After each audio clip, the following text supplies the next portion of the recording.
Queridos, eu gostaria de tratar de um tema hoje, e claro que esse tema mexe muito comigo, e, e eu desejo que mexa também muito com a sua alma nessa noite. Amém.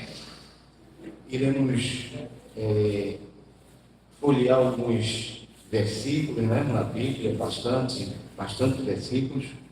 Eu gostaria de pedir para o irmão da mídia, quando eu citar um versículo aqui, se ele puder colocar aqui, para a gente poder acompanhar, até porque aqui aparece na linguagem, a tradução na linguagem corrigida, e a minha linguagem é atualizada, então é diferente. Mas a gente acompanha aqui e vai dar tudo certo, vai ficar tudo igual. Abra sua Bíblia no livro de 1 Samuel.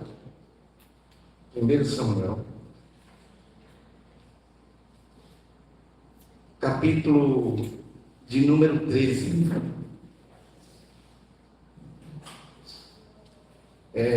E você também que está procurando, buscando esse texto,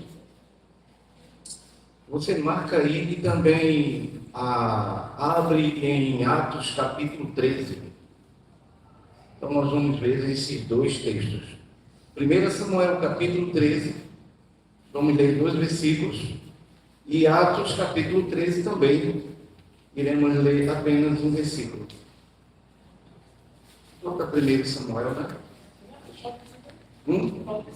Capítulo 13, versículo 13 e 14.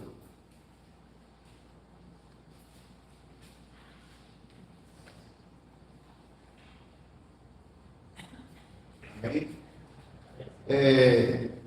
Você pode acompanhar por aqui ou pela sua Bíblia.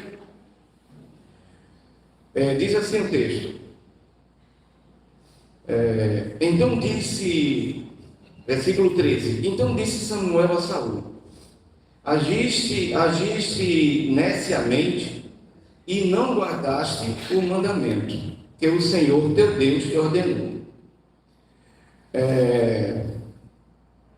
Porque agora o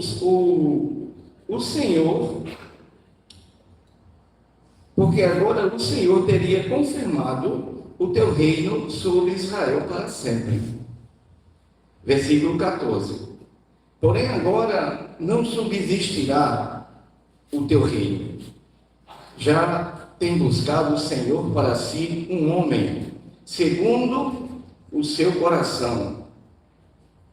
Repita comigo, segundo o seu coração. Mas foi tão fraquinho. E sai, né? Foi bom. Vamos repetir essa parte deste texto mais uma vez. Segundo o seu coração. E já lhe tem ordenado o Senhor que seja chefe sobre o seu povo, porquanto não guardastes o que o Senhor te ordenou. Agora vamos para Atos, capítulo 13 também, o versículo de número 22.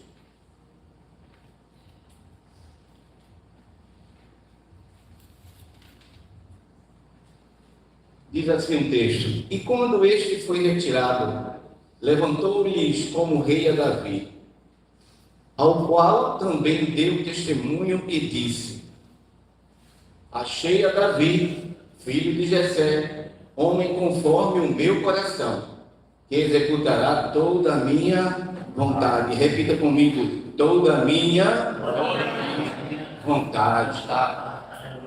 Amém. Amados, falar deste assunto e falar deste homem para mim e para a igreja é bastante prazeroso.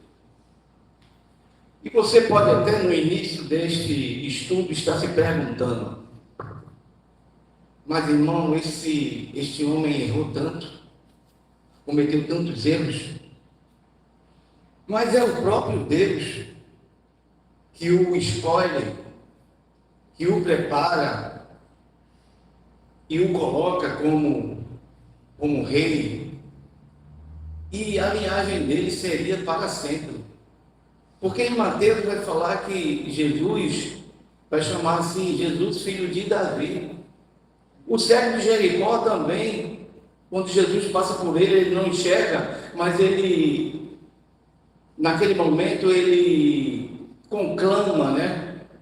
Ele grita o título messiânico de Jesus. E o cego grita, Jesus, filho de Davi, tem misericórdia de mim. Então, irmãos,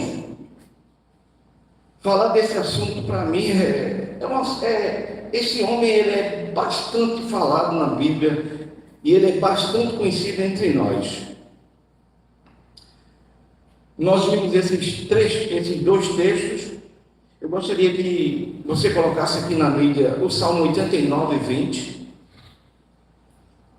Salmo 89, 20 também vai falar que este homem, ele é segundo o coração de Deus. Eu gostaria que você, vamos primeiro ler Salmo 89, 20. Achei a Davi meu servo, com santo óleo ungi, com o qual a minha mão ficará firme, e o meu braço o fortalecerá.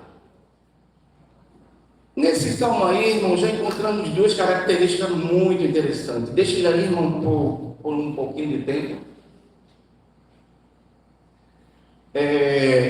Deus diz que a mão dele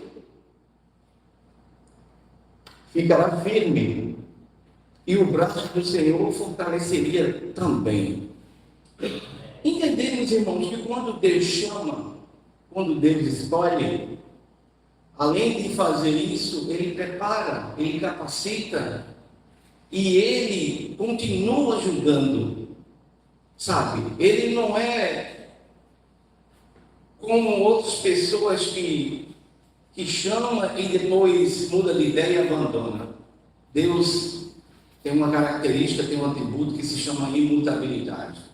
Ele não muda. Ele não muda. Não muda. Eu gostaria que você repetisse comigo os desígnios de Deus. Repita comigo os desígnios de Deus. Para mim, já estão preparados. Porque, irmãos, a vontade de Deus, os planos de Deus já estão preparados para mim e para você, como esteve preparado naquela época para Davi. Então, os desígnios de Deus, eles já estão preparados, até mesmo antes da fundação do mundo, como diz lá em Efésios 1:4. E nos escolheu nele, antes da fundação do mundo, para sermos santos e irrepreensíveis perante quem? Ele, o Criador. Então, irmãos, através dos textos lidos, esses textos que nós lemos, que foi em 1 Samuel e Atos 13, nós entendemos que o propósito já existia. O propósito de Deus para Davi, ou seja, o trono já existia. Mas agora Deus ia preparar um homem segundo o seu coração para ocupar aquele trono.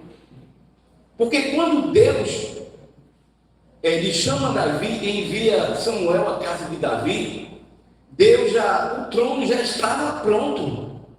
O que eu quero dizer a você, irmãos, nessa noite, é que as promessas de Deus, os planos de Deus, para a minha vida, para a sua vida, já estão prontos. Já estão prontos. Você entende isso? Deus não vai fazer, Deus não vai utilizar plano B, Deus não vai utilizar plano C. Já estão prontos. Mas para atingirmos, para alcançarmos, para chegarmos lá, nós precisamos ser preparados por Deus. Dificuldades, irmãos, todo mundo tem. Todo mundo passa por circunstâncias, por dificuldades, por tempo ruim na vida. Mas os planos de Deus Os desígnios de Deus já estão preparados para mim e para você. Isso ninguém pode mudar, porque Deus, ele tem o controle de tudo. Então, irmãos, isso quer dizer, irmãos, que Deus já havia preparado o trono para Davi. Ele já havia preparado, mas ele precisava preparar Davi.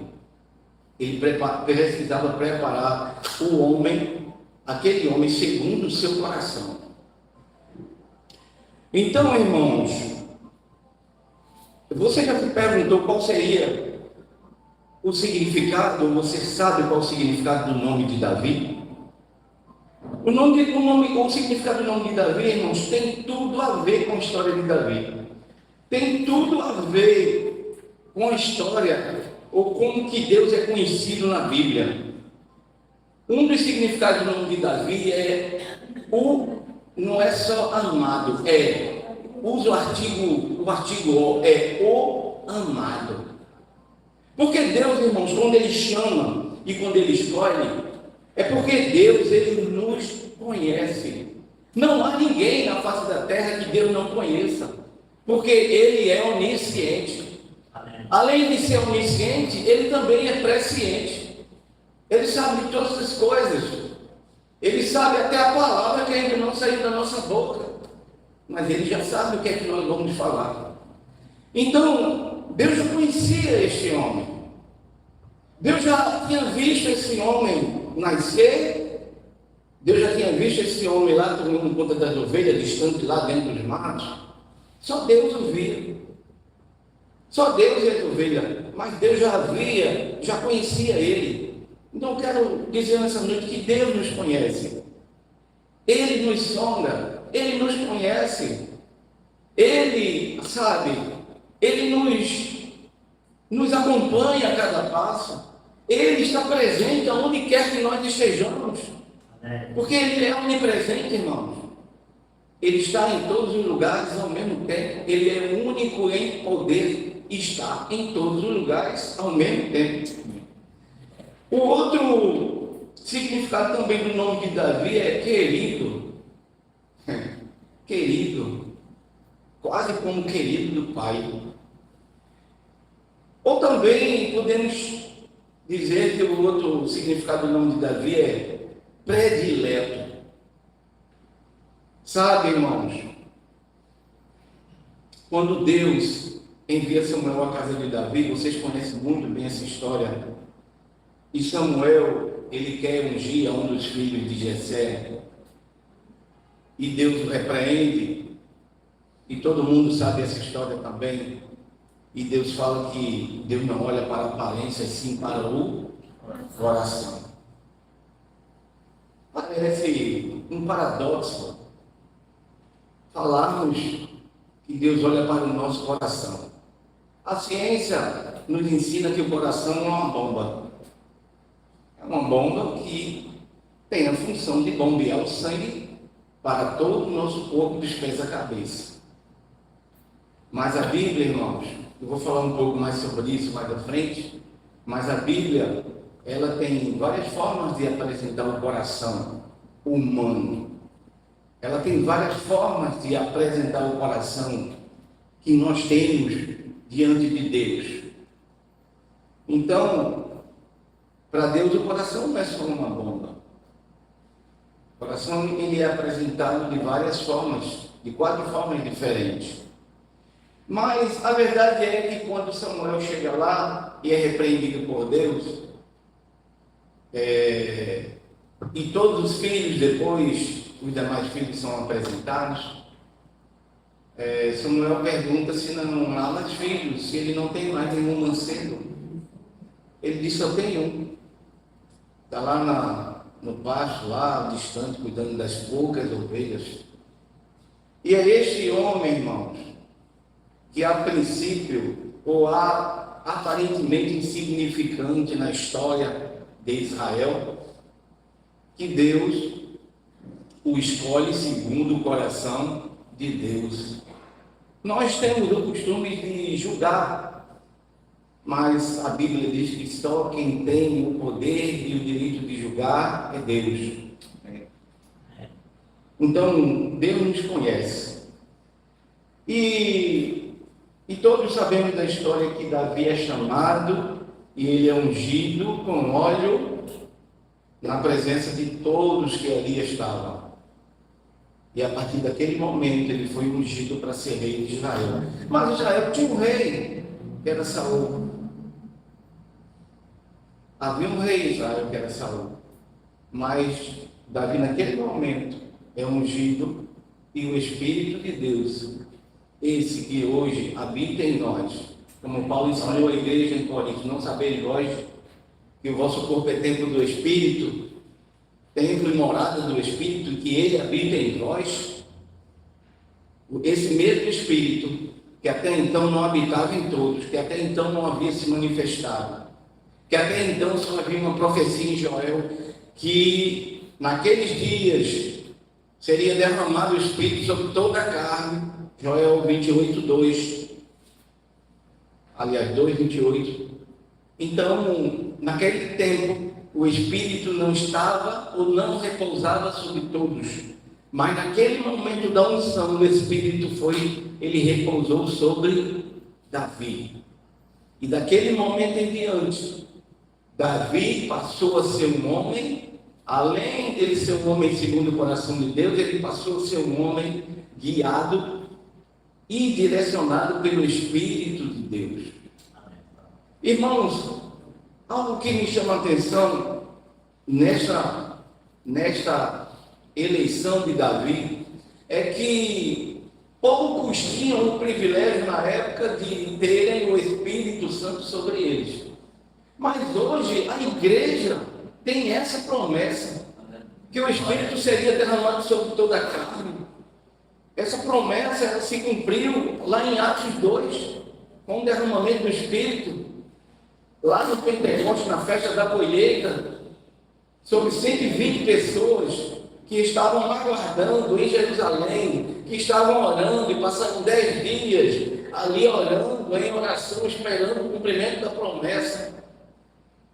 E esse mesmo Espírito depois foi derramado sobre todos que aceitavam Jesus, que diziam sim para Jesus, como Pedro mesmo explica, que o Espírito era para todos que ali estavam, e para tantos quanto estivessem longe, e para todos que quisessem, enfim, todos passaram a ter o direito do Espírito Santo na sua vida.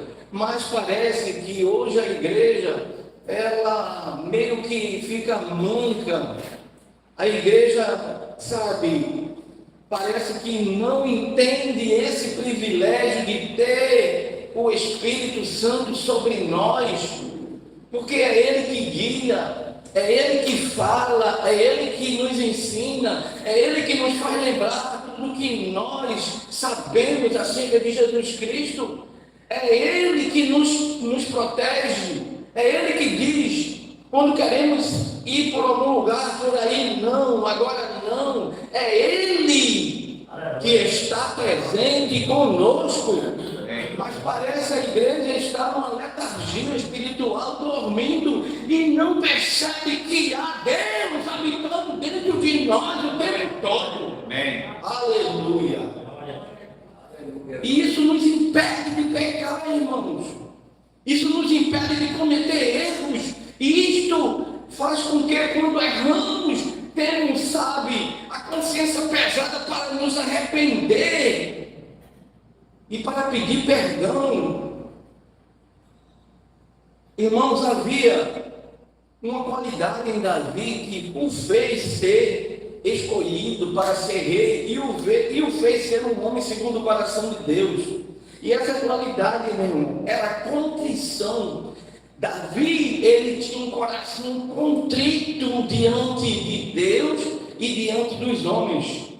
Porque quem tem um coração contrito, irmãos, é aquele que, sabe, tem tristeza, ele fica triste e ele se arrepende de cometer erros. É aquele que consegue se arrepender e não só ter remorsos. Quem tem um coração contrito tem essa qualidade, consegue ficar triste quando erra e logo tem arrependimento pelo que fez. E isso esse coração contrito faz voltar atrás e tentar consertar o que houve de errado. Vocês estão me entendendo? Amém? Amém?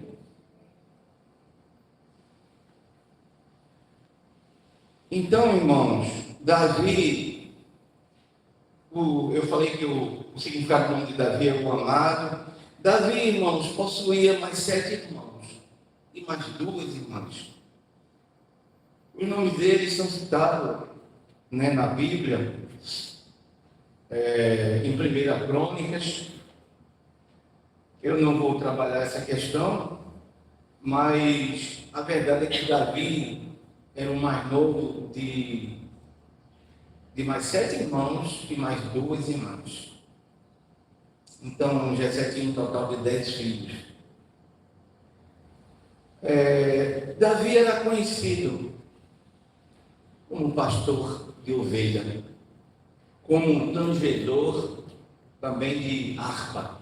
Ele tangia muito bem. Ele aprendeu esse ofício com a sua mãe. E ele tangia, além disso, ele também era poeta. Ele compunha poesias. A maior parte dos salmos foi composto por Davi. E ele ficava lá no pastoreio, tangendo a sua harpa. Então, Davi era conhecido. E ele também era conhecido por muitos dons. E o que o tornou mais conhecido do que ele já era foi quando ele derrotou Golias, lá no território de guerra. Golias, vocês sabem a história, teve até um filme aí para as crianças sábado passado. Foi o gigante que enfrentou Israel e era tática de guerra no passado, um guerreiro de uma nação insultar a outra nação e pedir que envie um guerreiro, e aquele que ganhasse, a nação que perdesse, se submeteria àquela nação que ganhou. E era a luta de apenas 2 guerreiros. E todos os dias Golias insultava a nação de Israel. Mas num dia que Davi foi levar alimentos para os seus irmãos na frente de batalha, enviado por seu pai, ele ouve aquele gigante, ele procura saber, e ele diz que vai enfrentar o gigante. E sabe qual foi o fator primordial que levou Davi a vencer aquele gigante? Era impossível, irmãos. O contexto humano era impossível Davi vencer aquele gigante. Mas o que o fez vencer foi o Espírito de Deus sobre Davi. Porque enquanto o gigante insultava Israel, Davi disse: eu vou contra ti em nome do Senhor dos Exércitos. Porque para Davi ele insultava o próprio Deus. Então Davi foi até ele em nome do Senhor dos Exércitos. E Davi só o venceu por conta do Espírito Santo sobre Davi, que o capacitou para essa vitória. Você entende isso? Amém. Que foi o ponto-chave para a vitória de Davi. Não foi a funda, não foi 5 pedras, não foi só a coragem de Davi, mas foi a presença do Espírito Santo na sua vida, na vida de Davi. Você está entendendo essa conjectura? Esse elo de ligação? O Espírito que deu vitória a Davi sobre um gigante, e o Espírito que está sobre a igreja no dia de hoje. Você está entendendo isso? Eu quero que você entenda, porque é o Espírito Santo que faz diferença na minha vida e na sua vida nos dias de hoje. É o Espírito Santo que nos faz refrear a língua. É o Espírito Santo que nos faz ser manso. É o Espírito Santo que nos faz, irmão, ser contrito de coração. É o Espírito Santo que está sempre presente na nossa vida. E é Ele que nos dá a vitória. É Ele que nos garante a vitória. Sem o Espírito Santo estávamos o quê? Perdidos. Mas há um Consolador. A promessa de Cristo para os discípulos, que eles não ficariam órfãos e enviariam um consolador. No grego, esta palavra, quando Jesus fala para o discípulo, ela é ailos, que é traduzida alguém do mesmo tipo. Alguém semelhante a ele. Então, o Espírito Santo é do mesmo tipo de Cristo. O Espírito Santo é semelhante a ele. Foi isso que Jesus estava dizendo aos discípulos: vocês não ficarão órfãos, porque o Espírito Santo vem e ele é igual a mim. Aleluia. Ele é igual a mim, Cristo disse ao discípulo. Porque ele usa a palavra ailos, que é da mesma pessoa, da mesma origem, do mesmo tipo, semelhante, ou seja, a mesma coisa. Então, quem iria ficar com o discípulo tem a mesma prerrogativa que Cristo, o Espírito Santo de Deus. Amém. Você pode dizer amém? Amém.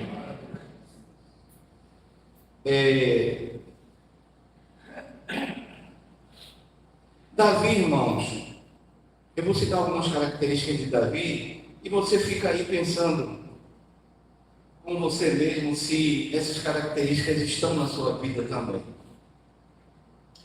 Davi, irmãos, ele era um homem abnegado. O que é abnegado, irmãos? É quem renuncia aos seus próprios desejos, interesses e egoísmo para priorizar na sua vida a vontade de Deus. Davi era um homem abnegado, porque ele renunciava aos seus próprios desejos, aos seus próprios interesses e o seu egoísmo para priorizar a vontade de Deus na sua vida. Abnegado também é aquele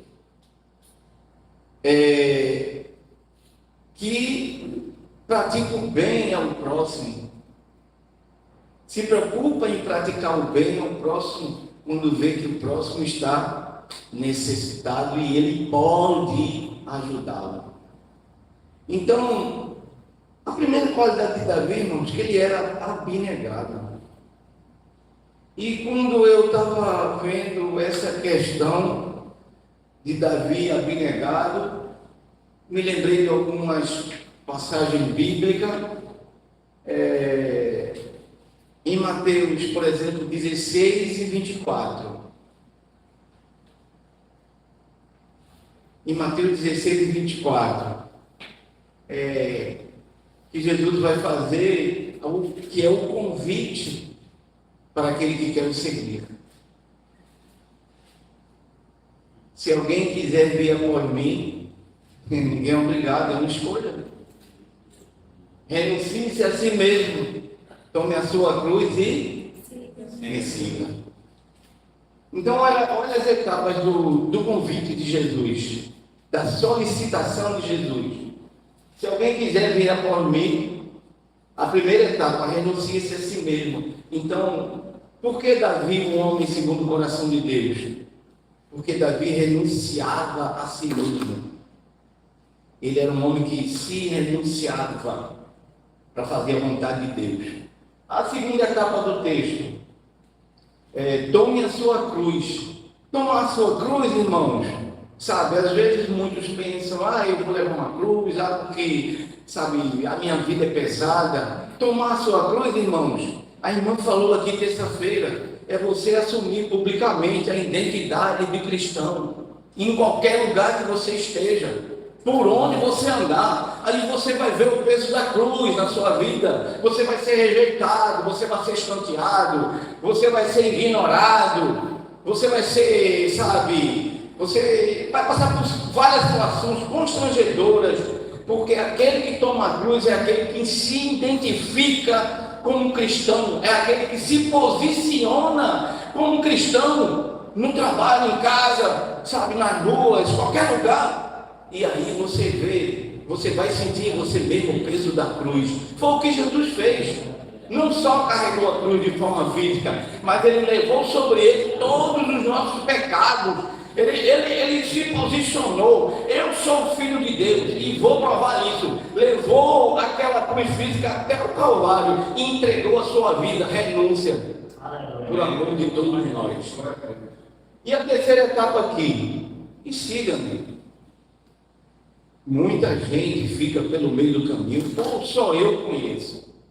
Você não conhece alguém que já andou com você e ficou pelo meio do caminho, parou na caminhada, você seguiu, mas olhou para trás, não viu mais essa pessoa, andava com você, orava com você, lhe conhecia, às vezes até vocês saíram para comer juntos, ou se não, um frequentava a casa do outro, mas parou, porque não quis mais seguir, não quis mais seguir. Certamente usou vários álibis, como Saul usou para Jessé. Saul disse, não, no versículo 12,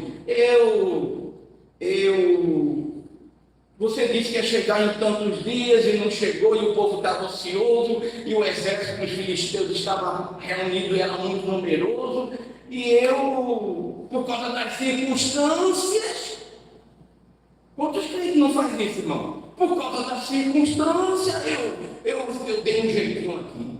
Por causa das circunstâncias eu fiz isso. Aí ele disse, por causa das circunstâncias eu sacrifiquei.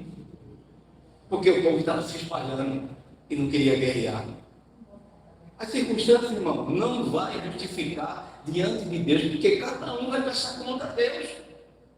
Eu vou prestar conta de mim, você vai prestar conta de você. Ninguém vai prestar conta por ninguém. Cada um presta conta de si mesmo a Deus. O anjo da igreja vai prestar conta das ovelhas que foi confiada dele a Deus. Ai dele se ele negligenciar isso. Cada um vai prestar conta de si a Deus. E o anjo da igreja vai prestar conta das ovelhas que não é dele. Eu preciso frisar. Mas é que foram confiadas a ele. A Deus, aí as ovelhas que tu me confiou. Até o fim. Até o fim. Por isso, e siga-me. Outro texto, irmãos, Mateus 6,33. Conhecido. Muitos aqui conhecem. Buscar em primeiro lugar o quê?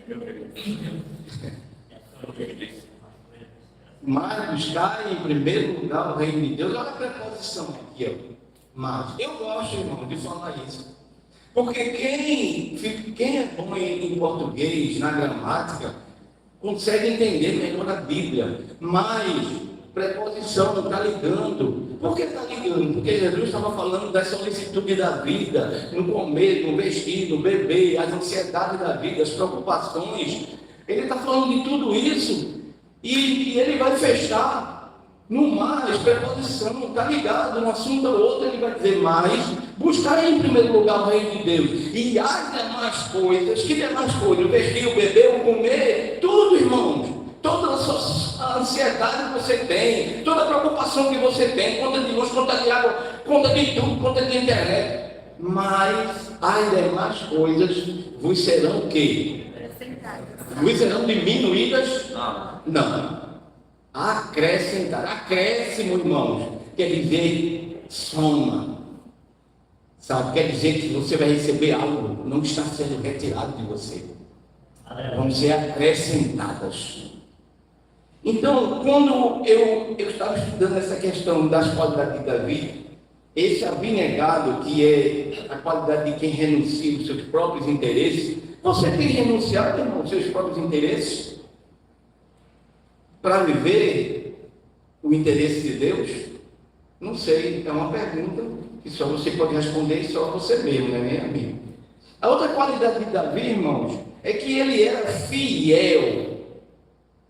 Assim, bota esse texto aí, por gentileza, que já tirou. 1 Samuel 16:11, que é a qualidade de ser abnegado.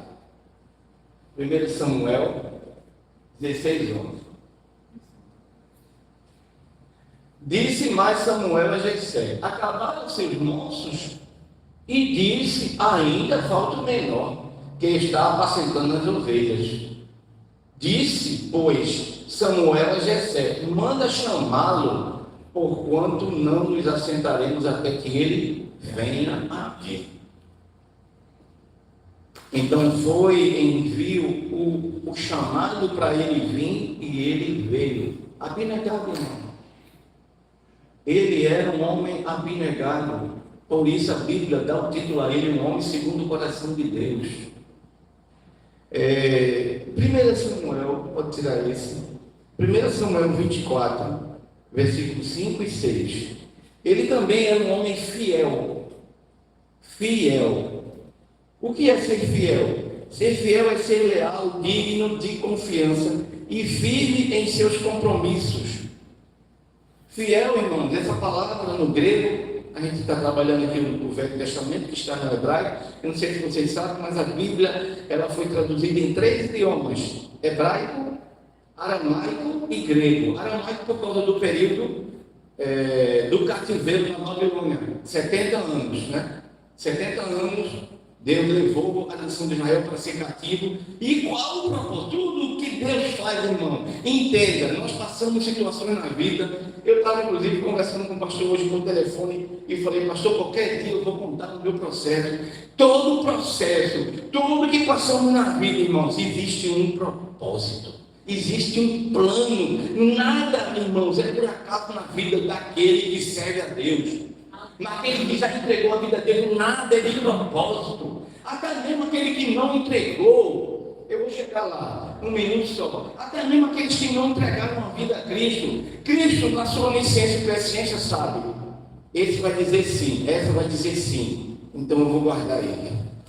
E como explicar tanto livramento de morte, irmãos, na vida de pessoas que deveria ter morrido, mas não morreu, porque Deus sabe, mais cedo ou mais tarde, as circunstâncias sendo criadas, aparecendo isso e aquilo, a pessoa vai dizer: eu quero Jesus para a minha vida, hoje e para sempre, amém.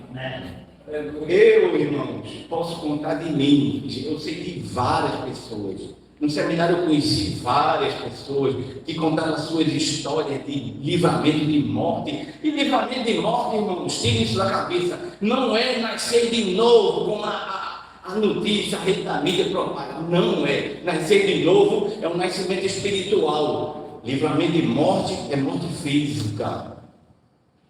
Por quê? Para ter espiritual, tem que primeiro cessar o físico. Então é livramento de morte física. E tem muitos crentes que dizem isso: eu nasci de novo. Nasceu de novo não, nascer de novo é quando você entrega a vida a Cristo, novo nascimento, é João 3, 3:5, é a conversa de Jesus com Nicodemos, entendeu? Aí, então, eu vou falar de mim. Na minha adolescência, mais ou menos aos meus 17 anos, entre 16 e 17 anos, o pior marginal, né? O pior delinquente que havia lá no meu bairro, onde eu morava, ele escalou um 38 assim, em cima de mim, aqui na direção do meu peito, e disse que queria me roubar, e eu disse que eu não ia dar nada. E quando eu disse isso, ele pegou aquele revólver 38, eu sou militar, eu conheço esse armamento, e ele puxou uma vez, fez tec, outra vez, tec, outra vez, tec. Pinou 3 vezes o revólver. 3 vezes. Eu, com licença da expressão, enchi ele de pancadaria.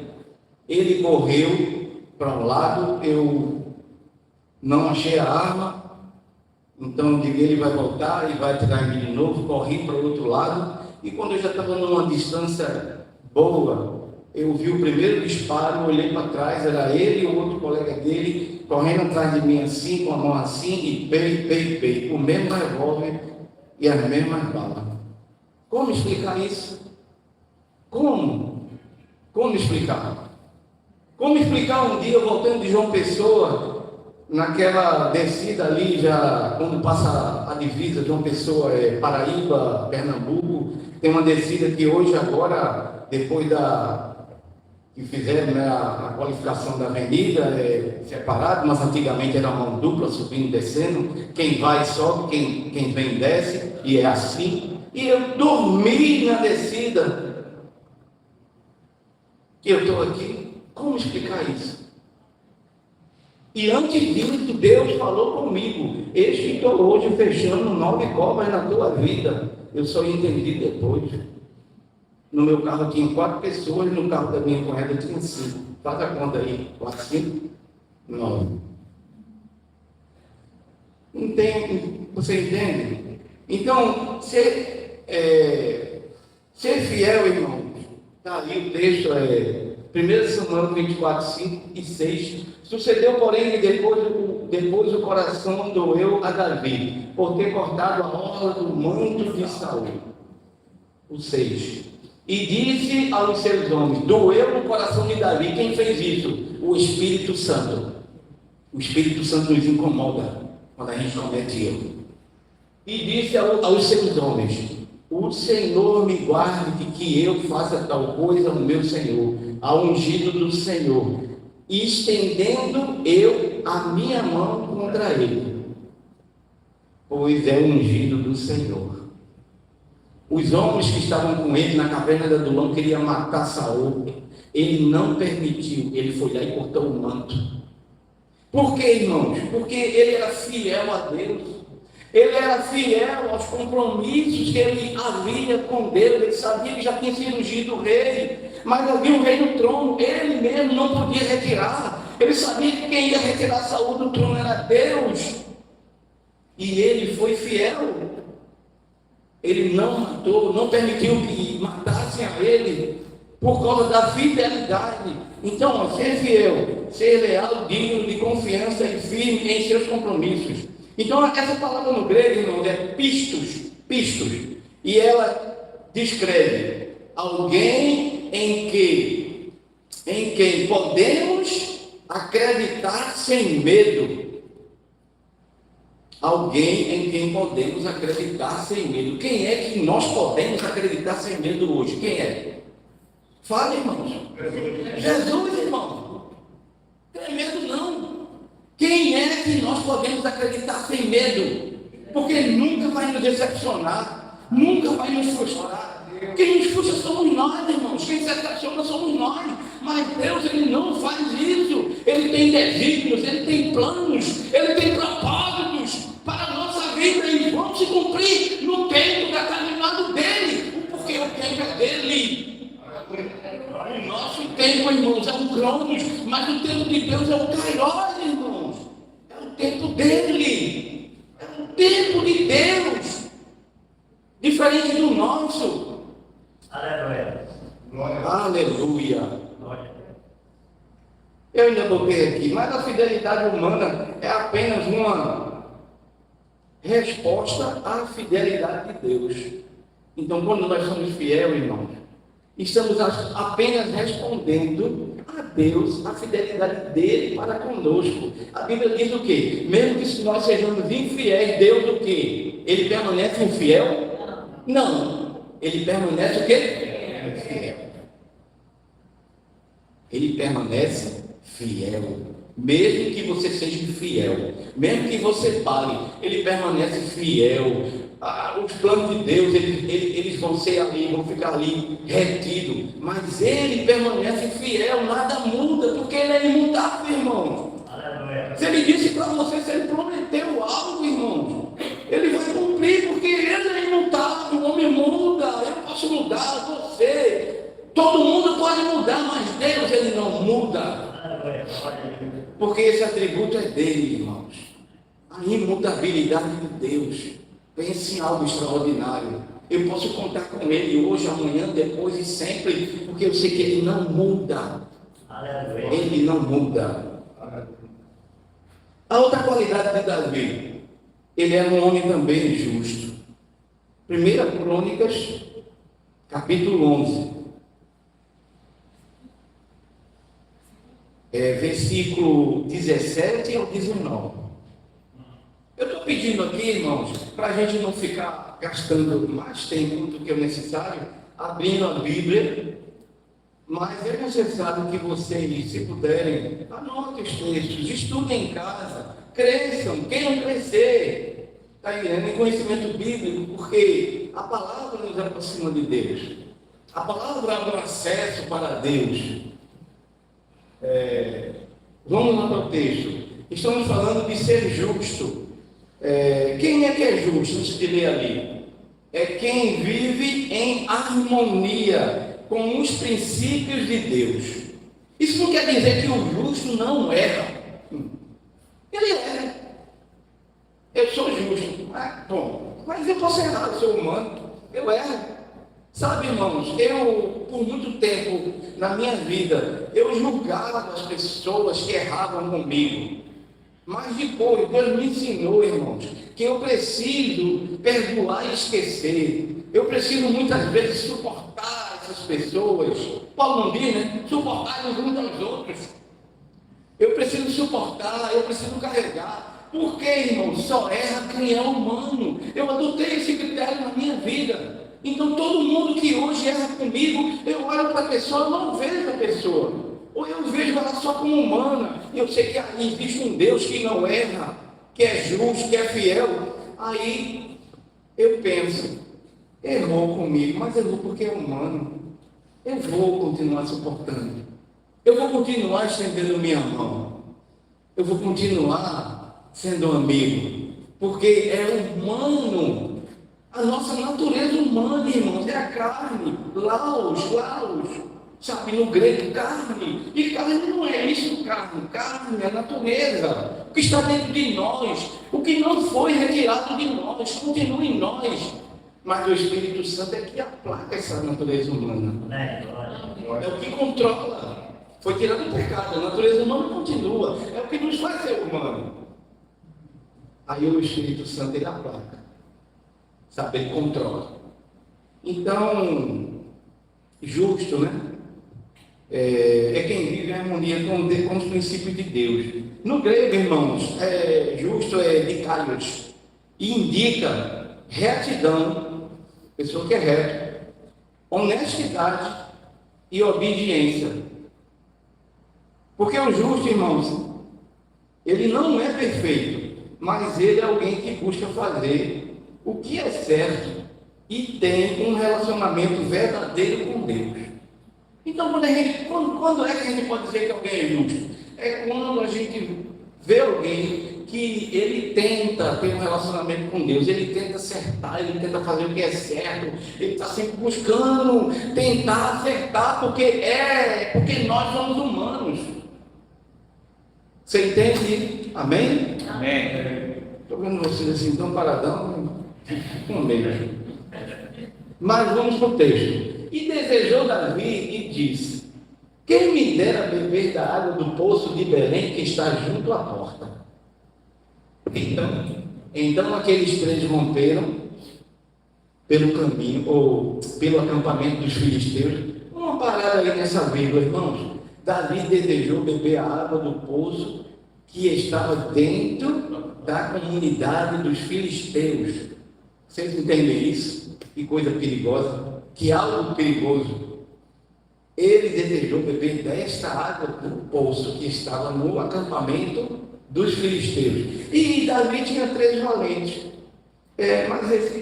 Eu gostaria que você abrisse a sua Bíblia para ver o nome desses 3 valentes de Davi. É bem interessante esse texto. 1 Crônicas. Eu vou abrir aqui também. Mas deixa aí, tá, irmão? Na mídia, por favor.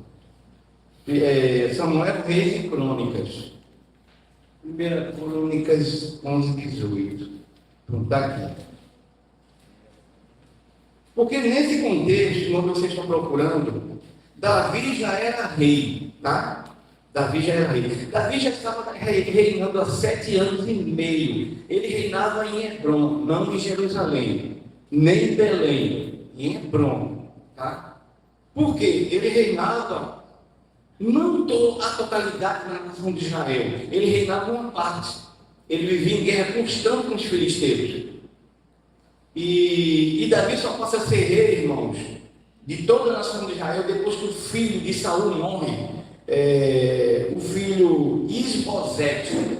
Após a morte do filho de Saul, esse Isbosete é que Davi passa por direito a ser rei de toda a nação de Israel, tá? Aí, mas vamos ver o nome dos cidadãos. Você abriu 1 Crônicas 11, capítulo 1, versículo 11 também.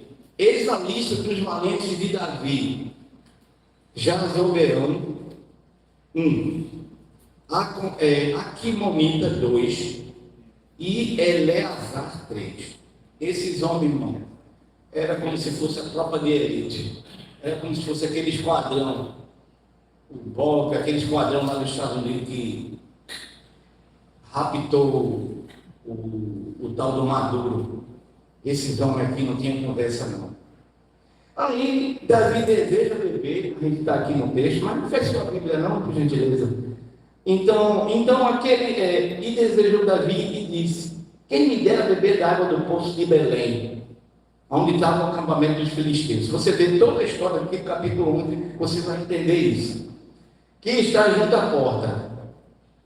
Então aqueles três romperam pelo acampamento dos filisteus e tiraram a água do poço de Belém, que estava junto à porta, e tomaram dela e a trouxeram a Davi. O último versículo é o ponto-chave, certo? Da questão de Davi ser justo. Porém, Davi não quis beber, mas a derramou para quem? Ao Senhor. Terminou aí? E disse: nunca, meu Deus, me permita que faça tal. Beberia eu o sangue destes homens com as suas vidas?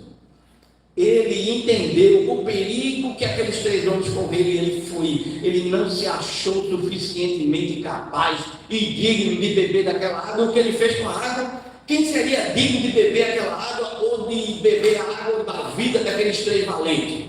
O próprio Deus. Então Davi, ele lança a água no chão e ele faz o quê? Uma libação.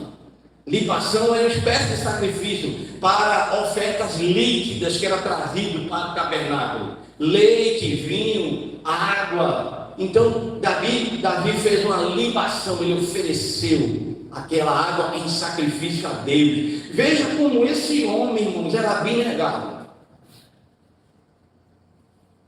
Veja como ele interagia, veja como ele pensava: mas Davi assassinou, mas Davi adulterou. Mas o Salmo 51 mostra o arrependimento de Davi, irmão. Vai mostrar como ele orou, irmão.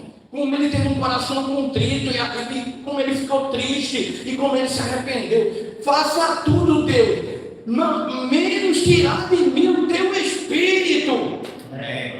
Aí hoje não tem crente que vai para qualquer lugar e esquece. Deus fala assim para o Espírito Santo: fica aí, que agora é comigo. Tem gente, irmão, que diz para o Espírito Santo: não quero mais que você venha comigo, fica. E se desvia do Senhor, se aparta de Deus. Entenda, irmãos, a significativa, a importância de entender a palavra nesses pormenores. Porque a palavra nos aproxima de Deus. A palavra nos faz ter mais temor a Deus, irmão. Porque quanto mais temor, irmão, mais uma comunidade, justa diante de Deus. Amém. Porque Davi chegar a esse entendimento: Deus me livre, vida de 3 pessoas sob a minha responsabilidade. Não, quem merece é Deus. E fez uma libação. Fez uma oblação, entregou a Deus. E Deus aceitou, irmãos, porque Deus aceita o sacrifício de coração. Deus aceita. Você entende? Diga amém. Amém. Vamos lá. A outra qualidade de Davi. Vamos trabalhar aqui. E a última, né? Davi também era um homem valente. Repita comigo: valente. Valente. Não é valente, irmão, de ser bravo, não. Porque tem muito crente bravo. Às vezes está na rua e passa por uma situação no trânsito, fala um monte de besteira, e depois levanta o vídeo: meu Deus, guarda-me Deus, alguém viu. Então, irmãos, Davi era um homem valente. O que é valente? 1 Samuel 16, 18, vamos ver o primeiro texto. 1 Samuel 16, 18. O mesmo texto, né, que lemos é 16, só que o versículo à frente. Então respondeu um dos moços e disse: eis que tenho visto a um filho de Jessé, um belemita, que sabe tocar e é valente e vigoroso, e homem de guerra, e prudente em... Vocês sabem, dá uma paradinha aí, vocês sabem, irmãos, que a Bíblia fala sobre isso, para a gente refrear a língua. Diz que a língua é um membro tão pequeno, eu não sei agora a dimensão, que eu não preparei essa palavra, não estudei para isso, não fui atrás de estudar, como é que se estuda lá? Anatomia. Hein? Anatomia humana, isso, é uma das matérias mais chatas que existe. Dizem, irmão, eu quero que todo mundo me diz, né? Eu não estudei anatomia, eu fiz outro curso, então anatomia não era comigo. Eu fiz psicologia, eu fiz filosofia, que a professora mandou. Quem tem Bíblia? Aí todo mundo animado, levanta a Bíblia, todo mundo levantou. Ela disse: agora joga todo mundo para a janela. Olha só, filosofia, tá? Isso é filosofia. Mas enfim, a língua, irmãos, ela tem o poder de matar, ela tem o poder de ferir, ela tem o poder de desviar um crente da igreja. Irmãos, são inúmeros o poder que esse membro tão pequeno que está dentro da nossa boca tem. Ela tem o poder de curar, mas também tem o poder de matar. Com a nossa boca, irmão, a nossa língua, a gente abençoa e a gente também amaldiçoa.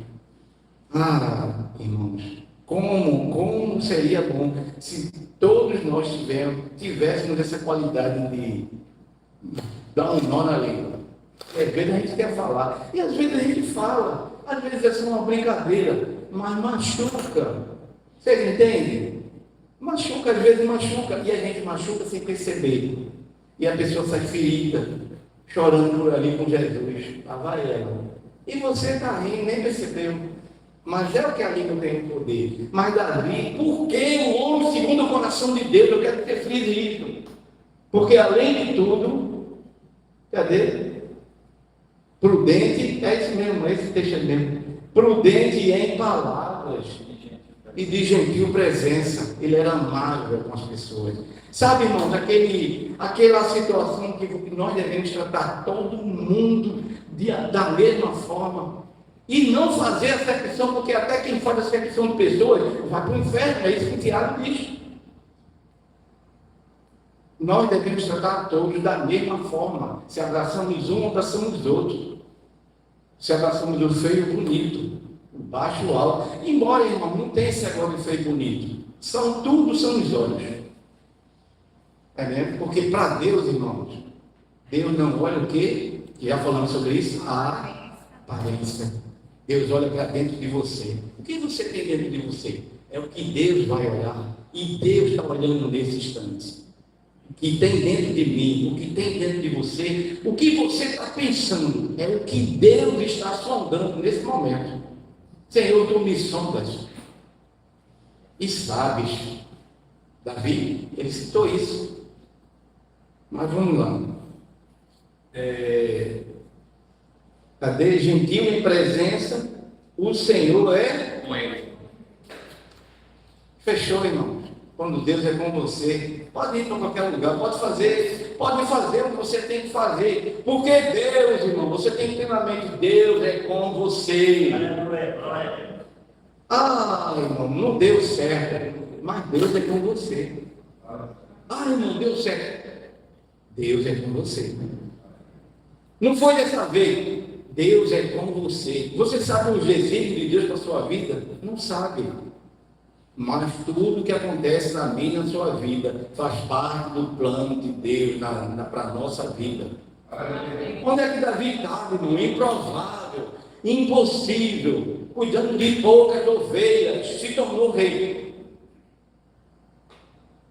Deus estava com ele. Onde Deus está, irmão? Glória a Deus. Por que teme? Muitas vezes passa por situações que a gente teme. Por que teme se você serve ao maior Deus, o maior e único Deus do universo que criou todas as coisas? Por quê? É difícil, mas não precisa ter medo. A Bíblia tem uma citação 365 vezes na Bíblia. E parece-nos que é uma citação para todo dia que você desperte e abre o olho. Não temos. Você dorme hoje, acorda amanhã e vai ter uma citação na Bíblia. Não temos. 365 dias no ano. Todo dia Deus está dizendo para você: não temos. Então, irmão, Davi era valente. Viu o texto aí, né? Ele foi apresentado. Saul, nesta ocasião, estava procurando um tangedor. Além de tangedor, aí classificaram Davi com todas essas qualidades. Eu conheço um, filho de Jessé, o belemita, está entendendo? E ele toca. E quando ele toca, os espíritos saem. Mas ele também é guerreiro, ele também é prudente de língua, ele também é amável. Esse é o cara. Saul não contou duas vezes, traz ele. Isso aí é o cara. Bom, mas eu vou ter aqui valente. Refere-se principalmente a um guerreiro corajoso e forte, mas também carrega um forte sentido espiritual. O termo representa alguém que persevera com fé nas adversidades e que confia no poder divino para vencer batalhas. Veja aí, irmãos, o paradoxo entre Saul e Davi. Eu não vou, irmãos, comparar, porque se for comparar vai ser muita coisa e não faz parte do estudo. Mas veja a diferença entre Saul e Davi. No 12, bota aí, meu querido, 1 Samuel 13, 12. Veja como Saul vai agir no versículo 12. E como Davi age, irmãos. Você sabe daquela história de Davi que ele saiu com o guerreiro dele e voltou, não participou da guerra com os filisteus, mas sitiaram lá e levaram todo mundo, as esposas dos guerreiros, todo mundo, e eles queriam até apedrejar Davi com raiva. Foi culpa sua. E Davi chorou muito e orou e disse: Senhor, o que é que eu faço? Vou atrás dele, vou alcançar. Deus disse: vai, vou entregar tudo na tua mão. E Deus usa um inimigo para dar vitória a Davi. É um soldado que é deixado para trás. Davi dá comida, dá água. Por isso, irmãos, você tem alguém por inimigo? Ajude ele, ajude ela, porque é através dele ou dela que também vem uma vitória para a sua vida, porque Deus está vendo. Veja o texto. E eu disse, agora descerão os filisteus sobre mim a Gilgal, e ainda faço do Senhor, não orei e constrangi-me e ofereci. Assim, pronto, é isso mesmo. É a fala de Saul. Eu disse. Não, é a fala de Saul, respondendo a Samuel. Porque Samuel, irmão, ele se demora, mas ele chega. Quando ele chega, ele já vê logo a fumaça do sacrifício. Aí ele vai logo perguntando: o que é isso aí? O que foi que houve? Aí eu disse: Saul, agora descerão os filisteus sobre mim a Gilgal, e ainda faço do Senhor, não orei, e constrangi-me e ofereci no holocausto. Em outras versões diz, não é constrangi-me não, deixa eu ver aqui na minha, tem outra palavra, diante das circunstâncias, se eu não me engano. E ainda não vi de benevolência do Senhor, e forçado pelas circunstâncias oferecidas. Isso, exatamente. Em outras traduções, fala das circunstâncias. 13, 12, né? É isso mesmo, ó. E forçado pela. Quem foi forçado? O rei Saul. Ele era rei. Quem podia forçar ele? Se ele tinha um comando de tudo. Aí ele disse: e forçado, olha que desculpa. E forçado pelas circunstâncias ofereceu o local. Imagina, irmãos, que se a cada circunstância você sai da igreja, você deixa de servir a Jesus. Então, irmãos, o valente não é aquele que corre, não, irmão. É o que fica. Até porque a Bíblia, Jesus disse: aquele que olha, que põe a mão no arado. Você pôs a mão no arado? Sim ou não? Sim. Pega a sua Bíblia aí, vamos fazer uma analogia. Quem tem Bíblia, levante aí e diga: eu já pus minha mão no arado. Jesus diz: aquele que pôs a mão no arado não pode mais olhar para trás. E eu posso dizer, dar o exemplo da mulher de Jó. Nem precisa, todo mundo conhece. Ela olhou para trás, porque o seu coração estava em Sodoma. Não é porque ela teve curiosidade de ver o fogo, não. Porque fedia, enxofre fede. A bola de fogo de enxofre fede. Enxofre fede muito. É muito tóxico. Então você tem que correr o mais possível do lugar.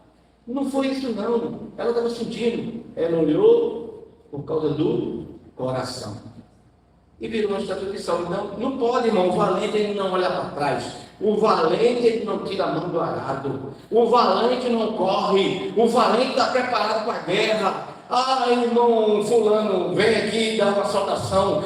O valente, o guerreiro, o soldado está preparado para a guerra. Davi estava tomando conta de ovelha. Mas quando alguém diz: eu conheço um, e foram buscar Davi, foi.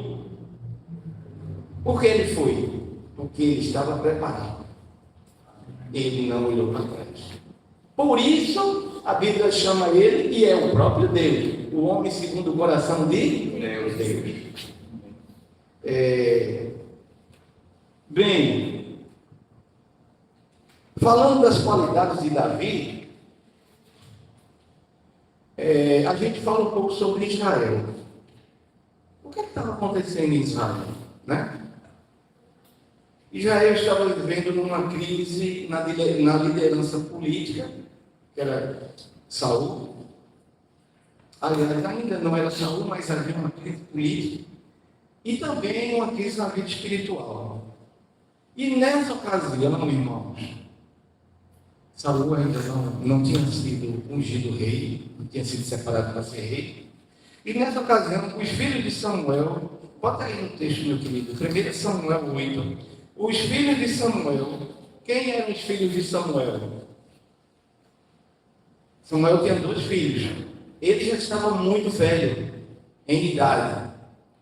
E os filhos de Samuel assumiram os afazeres do tabernáculo, como os filhos de Eli, natural. Né? Joel e Abias. 1 Samuel 8, capítulo 8, versículo 1. Por gentileza. Então, irmãos, havia uma crise, tanto política como espiritual em Israel. Porque Israel era uma nação que vivia sob o regime teocrático. O que é teocrático? Vivia sob a liderança de Deus. Deus separava alguém para ser rei, juiz, profeta e sacerdote. Mas quem dava as ordens era Deus. Quem demandava era Deus.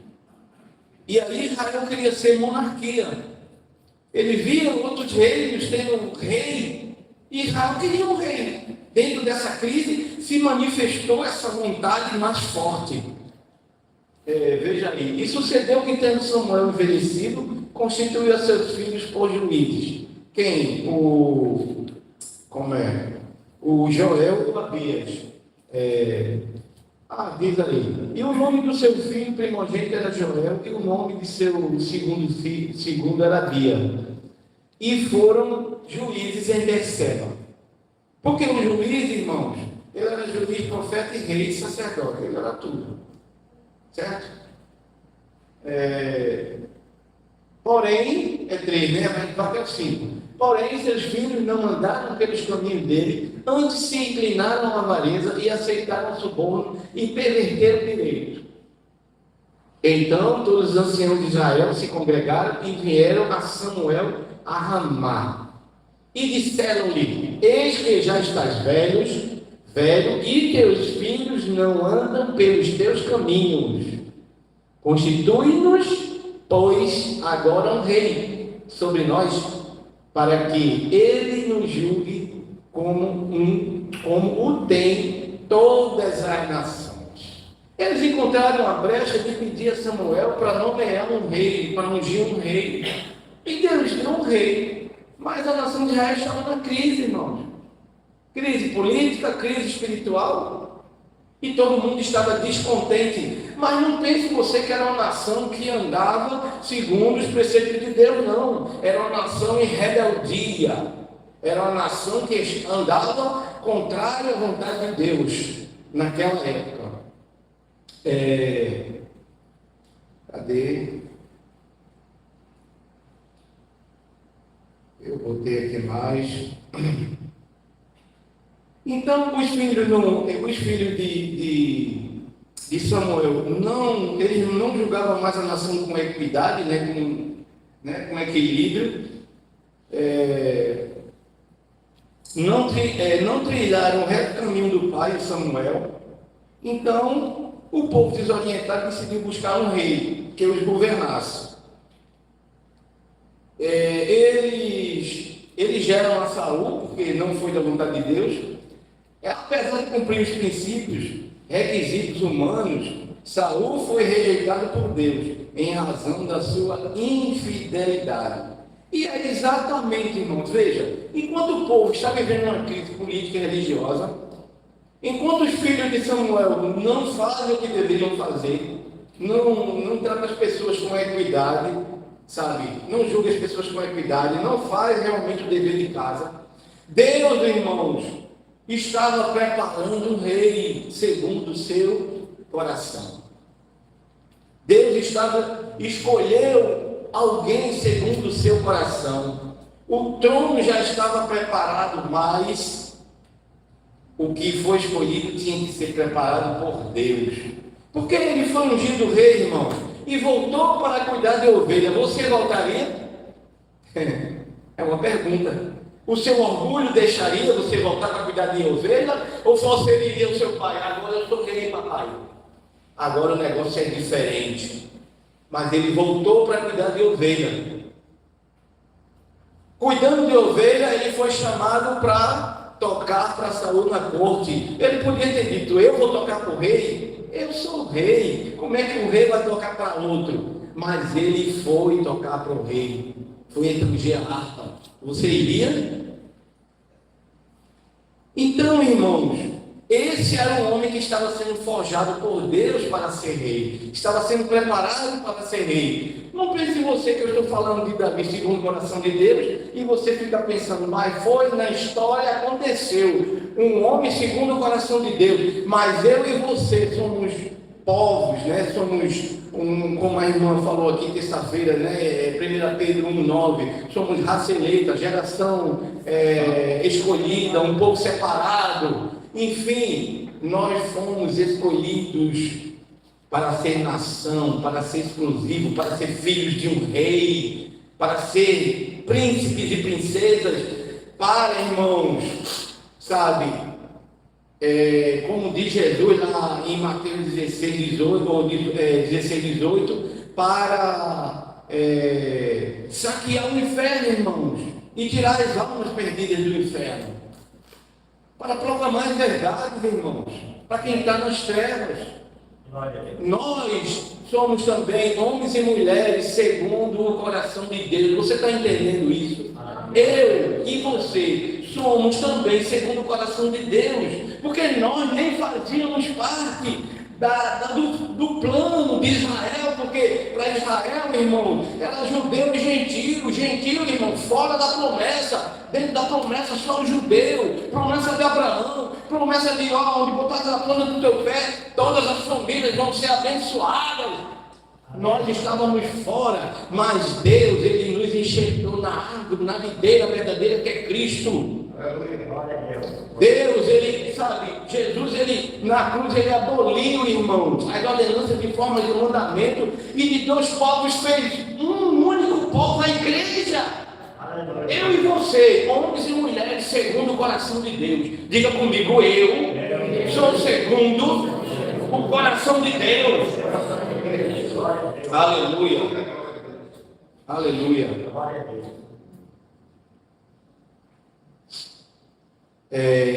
Então, irmãos, toda a crise em Israel, e Deus preparando um rei, e Deus preparando uma pessoa, e Deus preparando um cenário.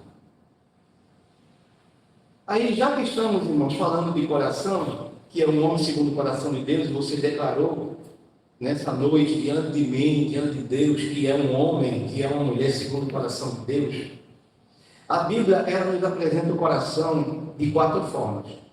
A primeira delas, põe aí, meu querido, Êxodo 28 e 29. A primeira dela, a Bíblia apresenta o coração como aquele que bombeia o sangue, uma bomba de sangue, assim que ele é conhecido pela ciência. O que é o coração? É uma bomba. Bombeando o sangue o tempo inteiro, o corpo. Para de bombear, é morte na seca. Assim Arão levará os nomes dos filhos de Israel no peitoral do juízo sobre o coração, sobre o seu coração.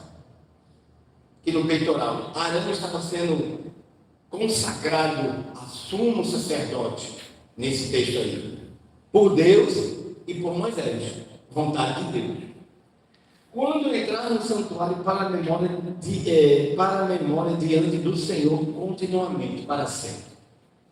Embora que hoje Cristo é o nosso sacerdote eterno, Arão transitório, todo sacerdote transitório, Cristo eterno, vive para sempre. Então, a primeira forma que a Bíblia apresenta o coração é aquele que bombeia no peitoral de Arão, no peito onde tem o coração. A outra forma que a Bíblia apresenta o coração é no sentido figurado, a sede do intelecto. A sede do intelecto. Bote aí, querido, Gênesis 6, versículo 5. Assim é bom, então. Aí você não fica, e eu também. Mas, anote assim. E viu o Senhor que a maldade do homem se multiplicava sobre a terra e que toda a imaginação dos pensamentos de seu coração era só, e toda a imaginação dos pensamentos de seu coração era só má, continuamente. Deus está falando com Noé. Ele está dizendo, todo mundo agora é mau. Todo mundo escolheu ser mau. Mal com ele mesmo. Não é mal, eu estou mal, não. É mal, o mal. Eu esqueci do livro. O poder do mal, me lembrei do título. Todo mundo é mal. Então Deus apresenta. Então todo mundo é mal, o coração, a sede do intelecto, onde você pensa, você maquina, onde você faz, sabe, seus planos. A Bíblia apresenta lá em Gênesis. Mas só que quando Deus fala com Noé, ele acha graça em quem? Noé. E por Noé, a sua família, ele reinicia a humanidade. Sempre, irmão, Deus vai achar alguém. Sempre. Deus vai olhar e vai dizer a você. Vai achar graça em você. Então, queira você estar no lugar certo, na hora certa e com a pessoa certa que é Deus. Para Deus olhar para você e achar graça em você, olhando para o seu coração. É só fazer o que é reto diante de Deus. É só ser íntegro. Ele olha o inimigo das nossas almas, chega diante de Deus com os anjos e aí ele diz, olha lá. Na terra é um homem que come carne, feijão, farinha, cuscuz, mas olha ele lá, é Jó, é o meu servo, ele é reto, anda em retidão, ele não desvia, ele é íntegro, porque ele é inteiro, ele me adora de forma inteira, ele é íntegro, inteiro, ele é temente, ele tem temor a mim. E ele se desvia do mal. Deus achou ele, irmão. Deus apresentou ele. Jesus apresenta João, o Batista.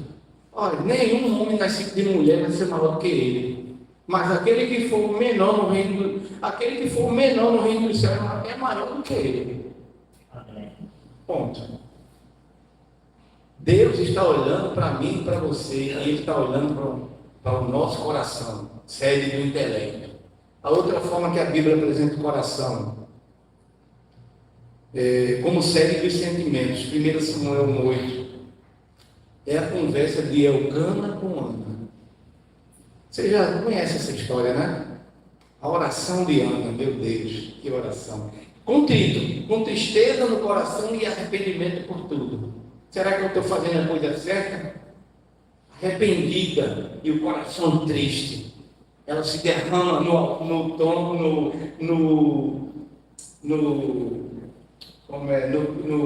tabernáculo, não, no templo diante de Deus, ela se derrama. E então Elcana, seu marido, lhe disse: Ana, por que choras? E por que não comes? E por que está mal o teu coração? Não te sou eu melhor do que 10 filhos? Por que está mal o teu coração? A Bíblia apresenta a sede dos sentimentos do coração. Por que o teu coração está assim, Ana? Será que eu não sou bom o suficiente para ti? Mas entende, irmãos, quem fechou a barriga de Ana foi Deus.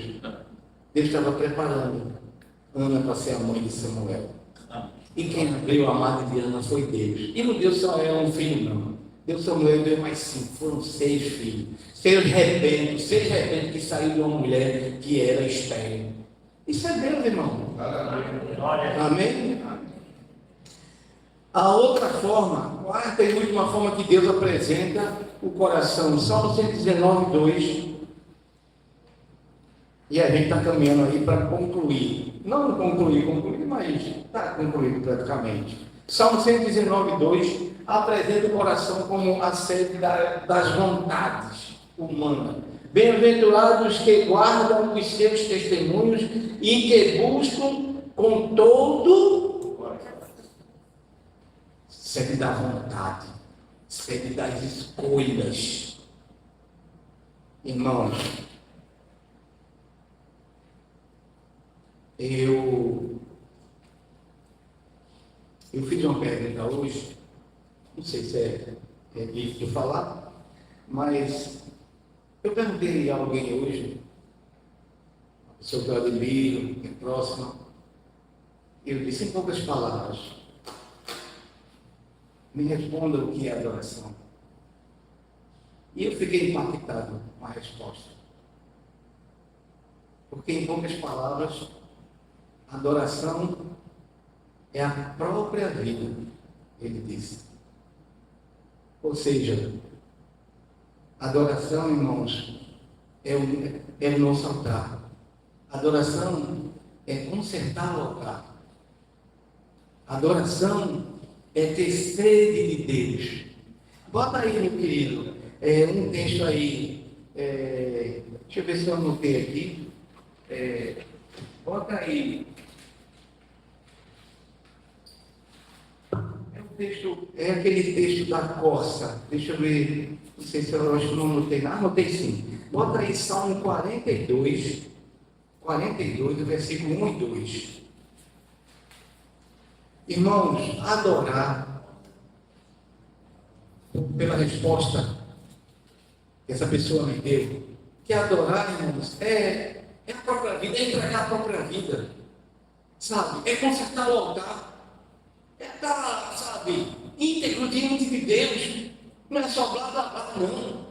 É estar com a vida no altar. Adorar. Não é só aquele que vem para cá e canta. Não é só aquele que vem para cá e toca. Não é só o tangedor. Adorar, irmão, é estar com o altar consertado diante de Deus. É se consertar diante de Deus. E ser digno para chegar diante de Deus e dizer: Senhor, eu estou aqui, eis-me aqui. Faz em mim a tua vontade, sem culpa, sem ressentimento, sem remorso, arrependido, contrito. Glória a Deus. Assim como o servo brama pelas correntes, o servo, ou a corça, em outras traduções, pela corrente das águas, assim suspira a minha alma por ti, ó Deus.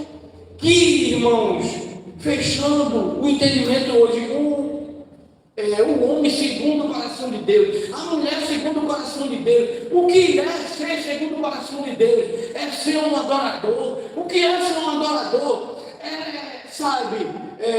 Você botou outro, né? A minha alma, tudo bem. É ser uma coça, é ser um servo. Vocês conhecem esse texto, vocês já ouviram esse texto cantado. Que a corça, ela brama, ela tem sede, em outras traduções, ela tem sede pelas correntes das águas, mas ela não tem sede de beber, ela tem sede de entrar no rio, porque a única opção para ela é para escapar dos predadores, porque ela tem um cheiro intenso, forte, os predadores chegam e entrar, e ela corre com todas as forças que ela tem, para chegar no rio e entrar e ter o cheiro ofuscado pelas águas, e ela escapar da presa. E o adorador, irmãos, o homem segundo o coração de Deus, é aquele que tem sede de buscar a Deus. Aleluia! É aquele que tem sede de viver a palavra de Deus, de ler, de estar na casa do Senhor, de se consagrar, de jejuar, de orar. Irmãos, um adorador, um homem segundo a vontade de Deus, é aquele que tem sede e ele não negocia. Isso, essa sede que ele tem por Deus, por nada, é ter sede de Deus, você entende? Tenha sede de Deus nessa noite, tenha sede de estar com Deus, tenha sede de receber os dons espirituais de Deus, tenha sede, irmãos, tenha sede de andar com Deus, de dizer para todo mundo: eu ando com Deus, porque aquele que anda com Deus é mais do que vencedor em Cristo Jesus. Olha aí, irmãos, para fechar o entendimento, fechar tudo, Abacuque 3:19 é o finalzinho. Tem aquela expressão maravilhosa de Abacuque: olha, mesmo que não haja vide nas vinhas, mesmo que não haja nada, mesmo que falte tudo, eu continuarei sendo um adorador. Mas esse texto ele vai fechar. Ele diz como o Senhor Deus é a minha força e fará os meus pés como os das servas ou poças e me fará andar sobre minhas alturas. Em outro texto, me fará andar como quem voa. Tenha sede de Deus para voar com Ele, para estar na presença dEle, para ser um adorador de verdade, para ser um homem e mulher segundo o coração do nosso Deus Altíssimo e Poderoso, em nome de Jesus. Que Deus continue abençoando a todos vocês.